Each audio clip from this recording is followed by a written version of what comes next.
the monthly Argo Q&A. I am Dave Rowe aboard my vessel Stinkpot. We're in Alabama somewhere in an undisclosed location. And joining me this evening, live, or is it Memorex? We have, of course, Captain Jeff, the founder of Argo. Say hi to the nice people, Jeff. Yes, hey, with everybody. the broken wing. Yes, broken wing, And but I'm here. And we have Louis Soltero, who is the inventor of the PredictWind Data Hub. And he's going to wax philosophical about that device and let you know about some special things going on with that. And beyond that, Louis, you're a boater, I assume? I am. So since 1992. So it's been a few years. Yes. So All right.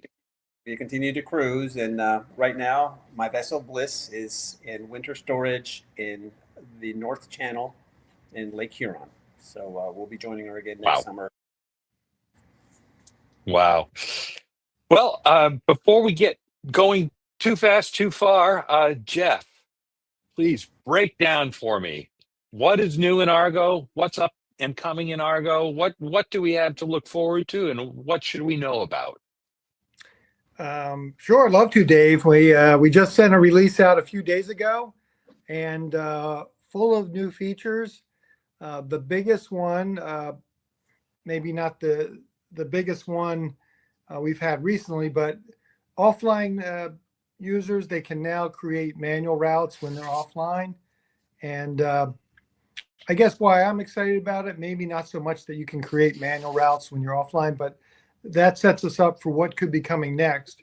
And what could be coming next is auto routing when you're offline. So when you download your offline charts, you download an area, not only will you get the depth numbers and the depth shading, but what will come with it in the future is the ability to create auto routes, check your tides and current stations, get a 7-day forecast. So the direction I guess we're heading, I should say, is the app is going to work just like it does online when you're offline. All you have to do is download the areas that you expect that you're going to lose connectivity. So very excited about that, seeing where that's going to go in the next few months. A couple minor features. When creating a route, you might notice that you always had to tap the Explore route to check on icons around you, like hazards, anchorages, marinas, things like that. If you didn't hit that Explore button, the destination would move on you. So it's always frustrating that, forgot to hit the Explore button, but no more. Create your route. You can tap on icons. It won't assume that you're trying to change your route in any way. It'll bring up information on those icons. So just a nice, simple feature. One other thing, I think we actually heard from a user a few months ago at this Q&A. In our app, you can find out, which marinas have fuel, whether they're non-ethanol or not, but you couldn't search on that. So that's all changed now. You can search on non-ethanol fuel or diesel fuel and get exactly what you're looking for and where it is on the chart, and then route to it.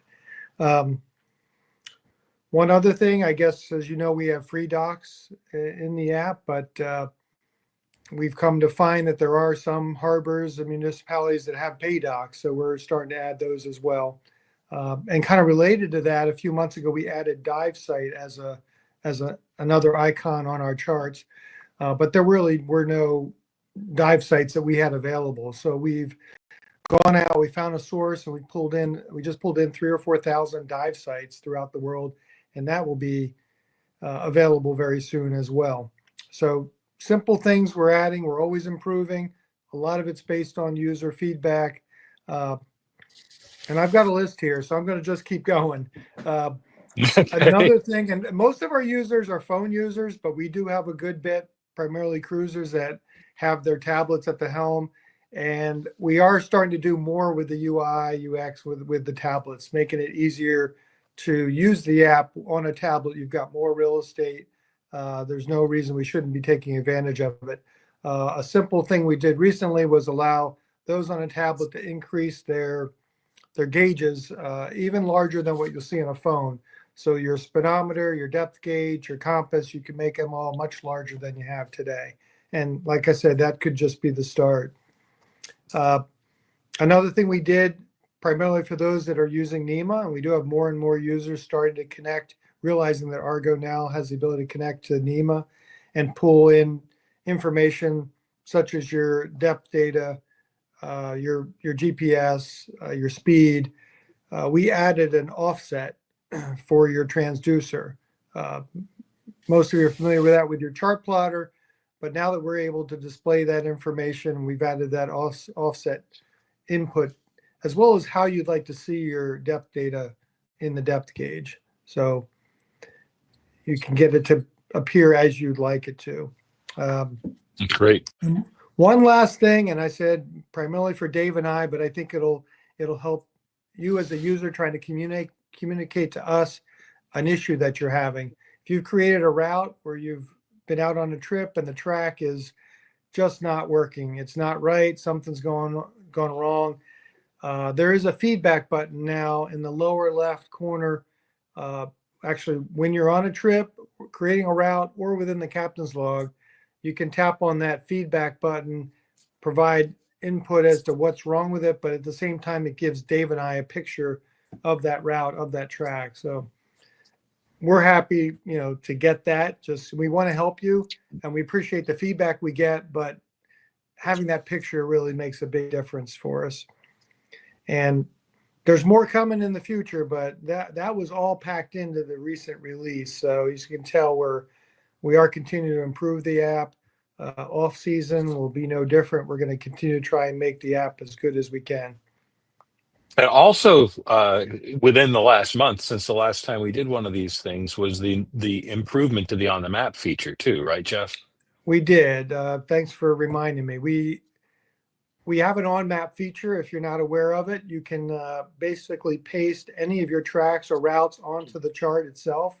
But there was no interaction. It just was displayed.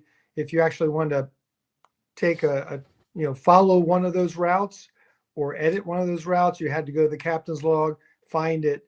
And one of our users actually reached out and said, I always want to just tap on it and go, and I can't do that. And we're like, oh, that's a good idea. So we made it happen. Yeah. So check that out.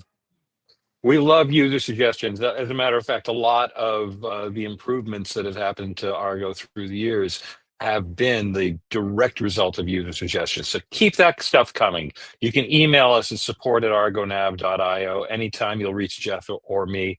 And we're glad to take those ideas and run with them. And consider Argo your navigation app. You can have it however you want, as long as it's a good idea. Exactly. Right. And you're patient. So we do act quickly on a lot of those things, but yeah, we have a long some of them list. are complicated. Yeah. That's true too. Yeah. Speaking of complicated things, though, Lewis, we're so glad you could join us. And what you have is the most impressive, simple, yet deceptively complicated device I think I have ever laid my hands on. And I'm so glad that you're here to discuss this and bring it in front of Argo users and talk about its graces for them. So have at it, please. All right. So let me introduce it first, and then we'll talk about some of its features. So the Data Hub, this is the retail box for it, is a small appliance.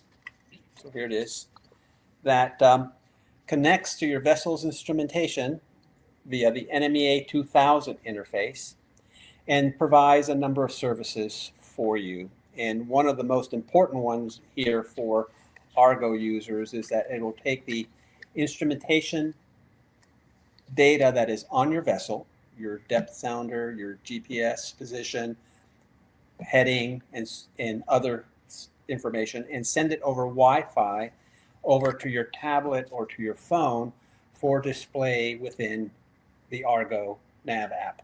So instead of using the built-in GPS of your iPad, which is notoriously inefficient and not particularly accurate, you can use the very precise, very nice, expensive NMEA 2000 external antenna that you have, and then get really great position information on your laptop. In addition, speed. If you have an instrument, if you've got an instrument that gives you speed and so forth, you can get that into your nav app, which is going to be more accurate than possibly the course of the speed over the ground that you're getting, or variations of the speed that you've got, determined current and other factors. So yes, so that's kind of a nice little feature of the device. In addition to having your vessel's instrumentation sent over Wi-Fi, if you have an AIS receiver on your vessel, then the data hub will also take that information position reports for vessels around you, and transmit that over Wi-Fi to the Argo app as well. And so you get really good situational awareness, because you're now seeing vessels that are around you displayed on your nav program, so that you can measure distances to it, see which way they're heading, how fast they are, what their call signs are, so that you can call them on the radio. So that is a super feature. Now, many of you on smaller boats may not have an AIS receiver, but you can turn the data hub into an inexpensive AIS receiver by adding, for example, a little gadget like this. This is called a Daisy AIS receiver. I think they cost $65. Those are great. And you just plug it into the USB port on the data hub, and voila, you've got AIS on your vessel. And so you've got a number of different antennas. You can just use a small 6-inch stick antenna, or you can put an external antenna if you want. But that would get you AIS onto your vessel, which is fantastic if you don't have that now. And again, displayed inside of the Argo app. Now, speaking of AIS, one of the really nice features, add-on features that you can have is something called over-the-horizon AIS. Now, for an inland water boater like we are, over-the-horizon AIS is really a super feature. So I don't know if many of you have experienced this, but AIS in some of the river systems, the Tom Big Waterway being one of them, with its with all of its switchbacks and its high banks, has very limited range. So, for example, I have not seen tows that are half a mile from me, for example, that are around a bend, because I cannot receive VHF transmissions from their radios through the banks. Also, I want to know, for example, if tows are coming into a lock, so that I can gauge the speed of my boat, slow it down or speed it up to arrive at a lock when it's empty. And so this is especially important when you have these multiple tows, which might take 2 to 4 hours to lock through. So being able to see AIS targets further than just a few miles, which is typically what you get over the air, is really a super nice feature.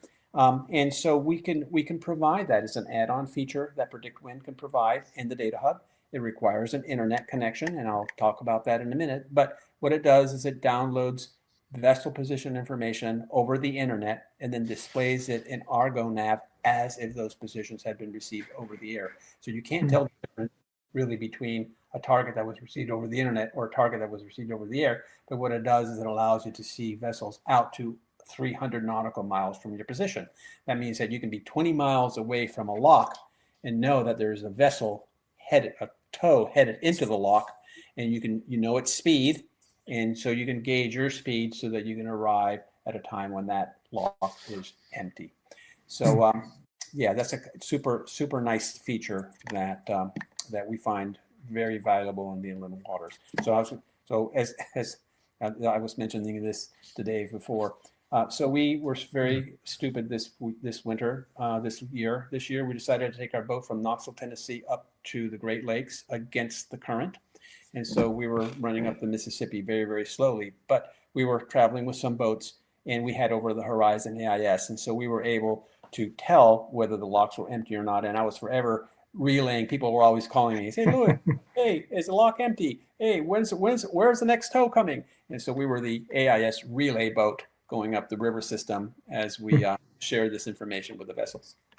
Now, in order to be able to use over the horizon AIS and some of the other PredictWind data hub features, you need to have an internet access. Now, the device itself doesn't have built-in internet, but it knows how to connect to many different internet devices, capable devices. The simplest thing to do, for example, is if you can just plug your phone into the USB port, blah, you've got USB tethering, and you have access to the internet. If you have a Starlink, for example, you can hook the Starlink up to via Ethernet through the Ethernet port, or the data hub comes with two Wi-Fi radios, one of them which is an access point, the other one is which is a client that can be used to tether to a Wi-Fi access point. And so you can have, for example, if you have a Mini with built-in Wi-Fi, you can just connect to the Starlink Mini via Wi-Fi wirelessly and then have an internet connection too. But one of the nice features that it has is that because it has multiple internet access points or ways to access the internet, it can prioritize those and manage them all at the same time. And so, for example, on my boat, I have a Starlink device that's on all the time, but I also have an inexpensive Android phone with a visible SIM card for $25 a month. And I just plug that into my USB port on my data hub so that if my Starlink, for example, goes offline, then it just fails over to the cell phone totally transparently. And so we had a situation, I don't know if you guys remember earlier this summer, but we had a Starlink outage for about 3 hours. And so I was on my boat, which is what we do a lot on our boat, and I was using the internet because that's what we do when we work. And I had a friend of mine call me on the VHF radio and say, "Hey, Lewis, how's your internet working? I mean, do you have internet access? Is your Starlink working? Because ours is not working." And I said, "Well, I don't know. I've got internet right now." So I went and I looked, and sure enough, Starlink was down. And we had failed over to our cell phone totally transparently and didn't even know that we weren't using the satellite system at that point to use our networking. So that's really a super nice feature, which is included with the base price of the data hub. It's got this ability to multitask, multi-channel, or move between the different internet things that you have. So the data hub does many things, and I can talk to you about it for hours. But before I say anything more, I really want to tell you about a promotion that PredictWind and Argo are running for Argo users. This is a Argo user specific promotion. The data hub normally retails for $295, and the cable kit to connect it to the NMEA 2000 network is $49. But for Argo users this week, you can purchase the data hub and the cable kit for $199, which is $149 savings if I did the math. Yeah, as an introductory price. And so there's a special offer. The links to the offer were provided in a newsletter that was sent out earlier this week. And if you just click on those, you can go ahead, it goes to a special page, and you can just go ahead and purchase the data hub. And you have till, I think, the next Sunday in order to purchase that. So or this coming Sunday. It's this coming Sunday. Yeah.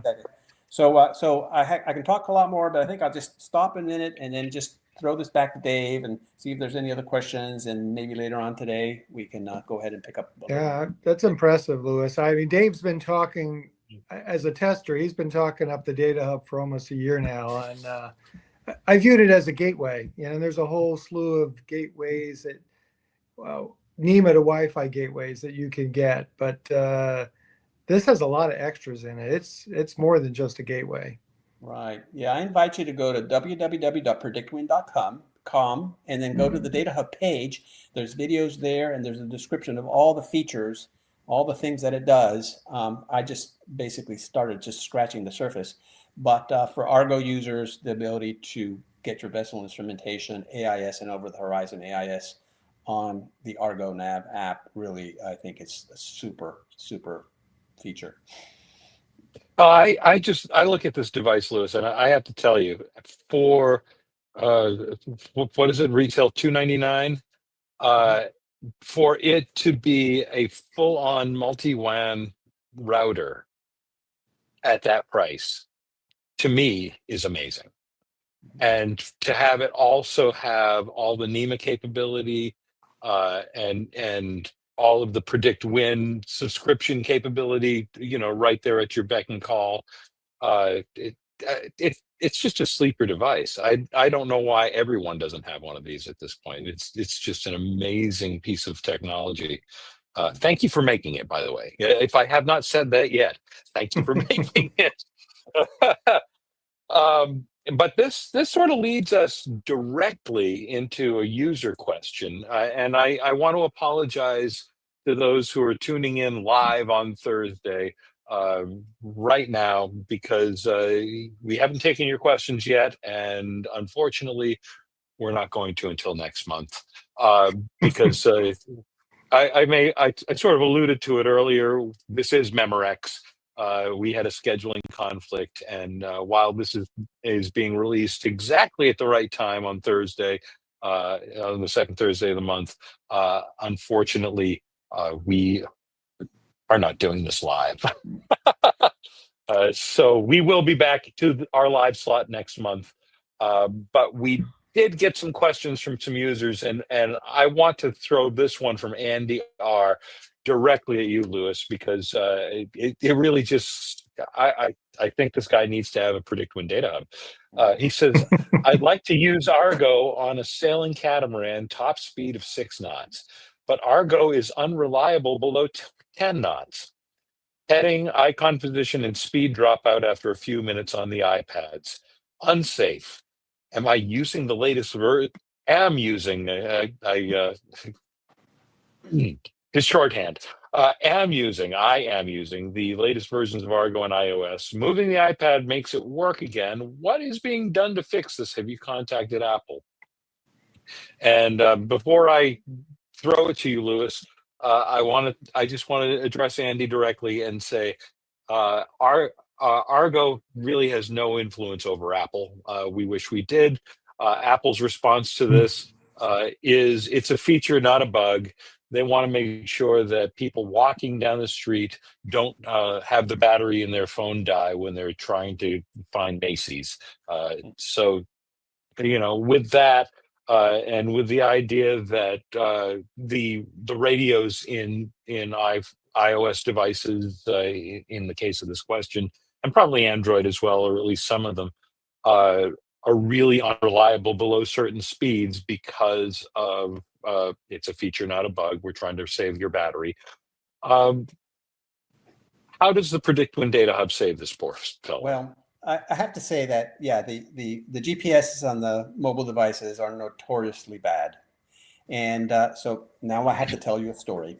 So initially, the Data Hub was conceived as a tracking device. So 5 years ago, when we were coming out with the first prototypes of Data Hub, the idea was to have an instrument, an appliance that hooked into the vessel's instrumentation, receive that instrumentation, and send it to the internet to provide tracking and blogging for the customer, and also for PredictWind to be able to use that data to provide backend services. So we didn't, at that point, the NMEA 183 Wi-Fi gateway did not exist, but we had this tracking device. And so I had one of my friends, Herman Diebler, who owns a Sea Piper 35, a very interesting boat now built by what used to be Tartan Yachts. And he was one of our early testers, and he did a trip from Marco Island up the ICW, the Intercoastal Waterway on the eastern seaboard, all the way to the Chesapeake Bay. And while he's running the Data Hub to do his blogging and tracking, he ran aground. He ran aground twice, and he called me up and he says, "Lewis, this iPad is just driving me nuts. It's so inaccurate that I can't stay in the waterway, and I'm running aground, and I'm getting stuck, and I have to call Boat US to tow me off of the mud banks. What can we do about this?" And I said, "Well, Herman, since we've got access to all of your N2K instrumentation data, why don't we use your external, nice, expensive, high definition GPS antenna and just broadcast that over Wi-Fi so that you can receive it on your iPad and you can navigate using a very accurate GPS." And so we did that, and that was the impetus to get the NMEA 183 gateway in place. We coded that up about 4 years ago, and Herman has not run aground since. So yes, the GPS is very inaccurate, and I really highly recommend, especially if you're running in very narrow, skinny water, that you should get a Data Hub so that you can use your vessel's really high precision GPS information and vessel instrumentation to navigate your vessel. Great answer. Great answer. Yeah. Could we just cruise through the rest of these questions, Jeff? We can, but I'll just say for that user, you're not the only one that's come to us with that complaint. In fact, I've seen it on a number of forums. I don't see it a lot with phones, but iPad seems notoriously poor when it comes to GPS location at slow speeds. I don't know if Apple will ever fix anything, but as Dave and Lewis alluded to, I think getting a external GPX or GPS rather, I think will fix the issue. And I don't know if Apple ever will, but they do come out with new versions year after year. They won't. So it's unfortunate, but there is alternatives.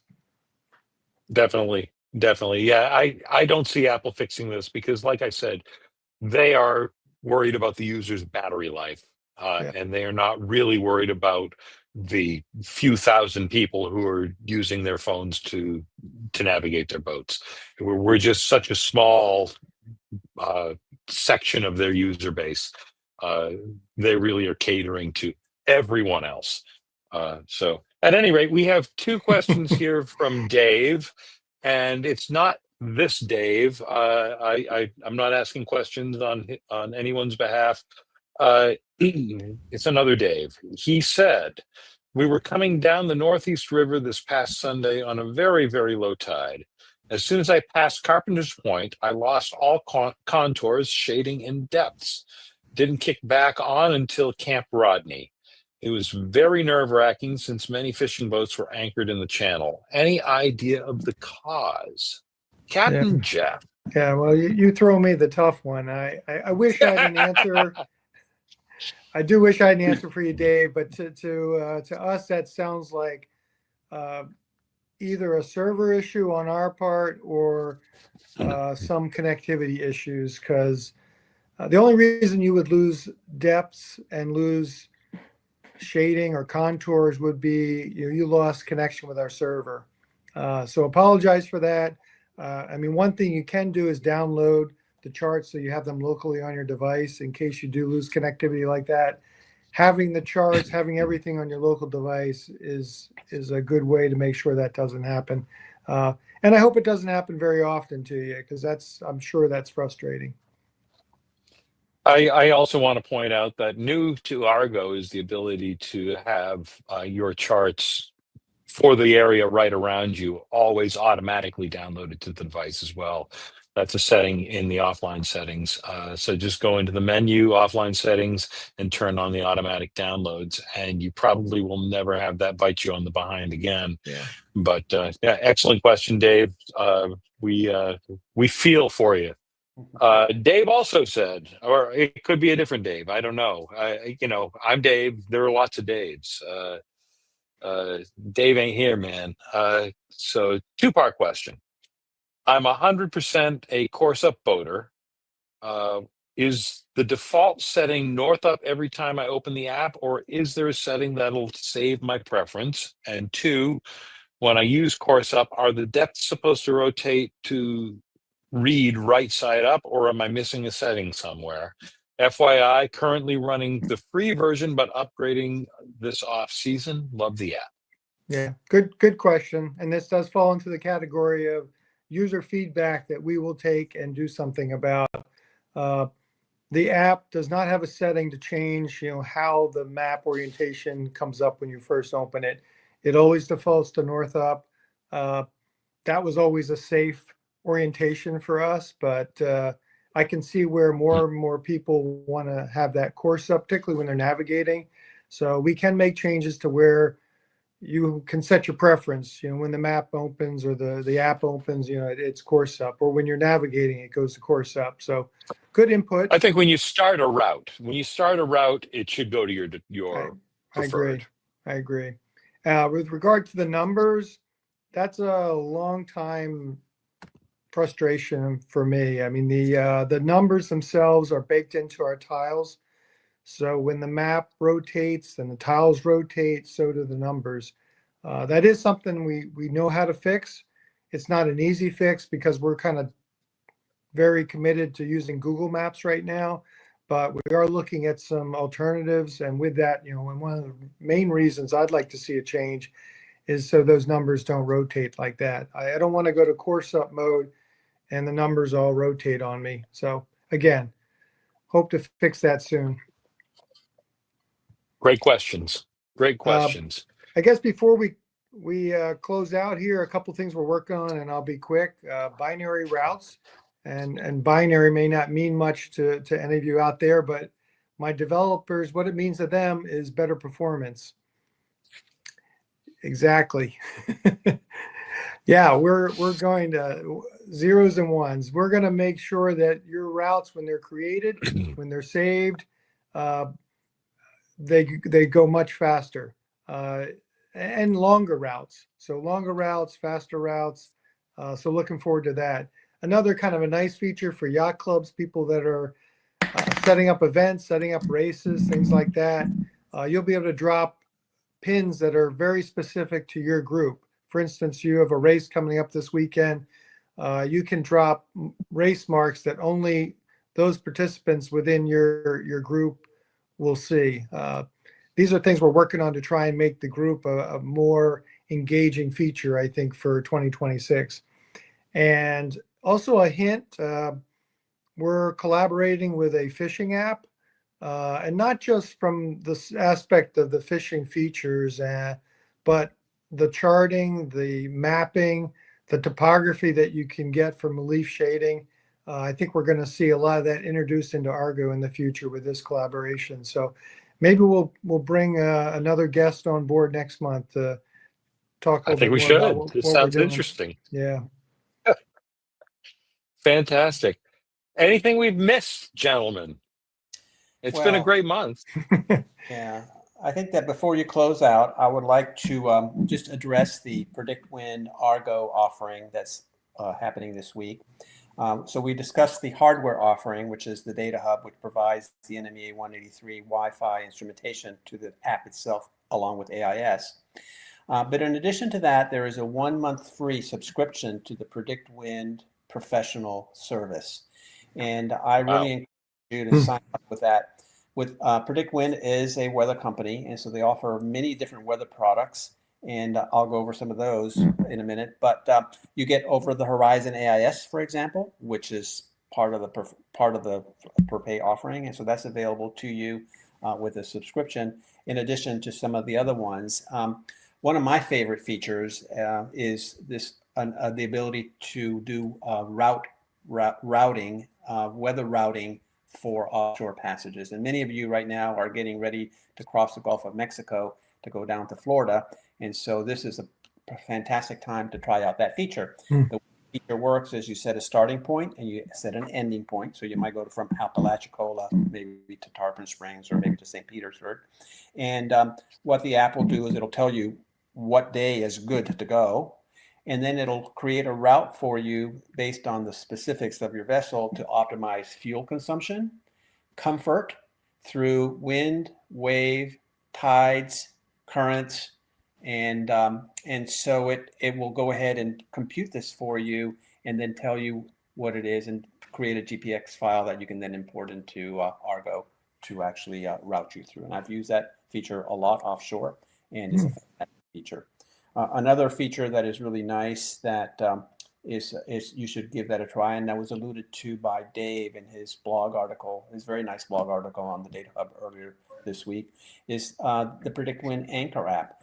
The PredictWind Anchor app works in conjunction with the Data Hub. The Data Hub is on board sending vessel instrumentation data, depth, wind speed, heading to the internet, which then can be used by an app to monitor your vessel and tell you not only whether it's dragging, but that maybe it's gotten into shallow water, or maybe that it's 25 knots, or that there is an AIS target that is headed towards your boat, and then send an alert. So you can just be there, and then all of a sudden your app will tell you. You can also see specific NMEA information offshore. I mean, when you're off of your boat, directly into the Anchor app. It's a great little app, and it's part of the subscription, and so you get to try that out for a month for free.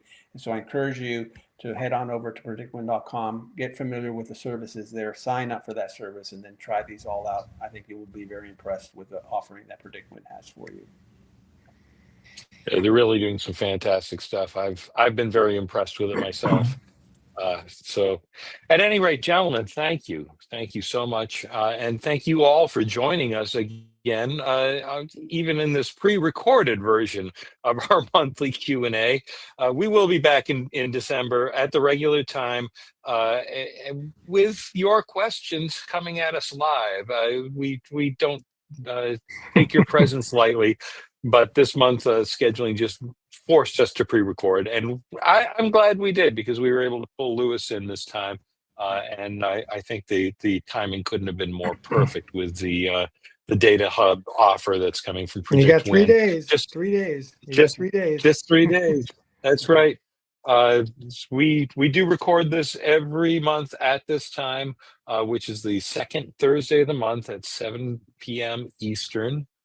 Now Eastern Standard Time. I'm used to saying Eastern Daylight Time, but so please join us every month and bring us your questions. And if you can't join us live, but you do like to watch this after the fact and you want your question answered, you can always email Jeff and me at support@argonav.io, and we will take care of your questions right there in the email. And we might even hold them over and use them here on the monthly show as well. So, at any rate, thank you, Lewis. Anything coming up? Anything new that you want to discuss that you haven't discussed already? So just so the answer is yes, but I'm not going to tell you. So yeah, so be aware. Be aware there is a new PredictWind offering coming later this month or maybe early next month. So really, keep an eye. I'm not going to tell you what it is. It's going to be a surprise. Yeah, no, come on. But anyway, I don't know anything about it. I don't. You know don't know anything about it. No, I don't. I'm not saying. I'm not telling. But anyway, stay tuned. Exciting times and exciting products are coming up. Excellent. And Jeff, you've told us what's coming up. We're going to be talking fishing soon. Yeah, I think so. I think we'll be talking fishing and maybe PredictWind a month from now. We'll see. Yeah. But take advantage of the deal. The current deal really is a very good one. As Lewis alluded to, not only do you get a super NEMA Wi-Fi gateway for a steal, but you get a lot of extras. Also an offer for a free month of their app with full of features as well. So Sunday night, the deal ends. So you got about 3 days. Certainly, as Lewis said, go out, check it out, see what you think. But I think you'll be real pleased. Dave certainly is. Yeah, I've been using the device now for quite some time, and I have to say it is a multi-wide area network router that has had an accident with a really good NMEA gateway. And at that price point, it's just a no-brainer. If you have any thought whatsoever of using the NEMA features of Argo, you need this device, and you need it before Sunday. So, at any rate, gentlemen, thank you, and everybody, come and see us again at this time next month. Thanks, everyone. Good night, everybody. Good night.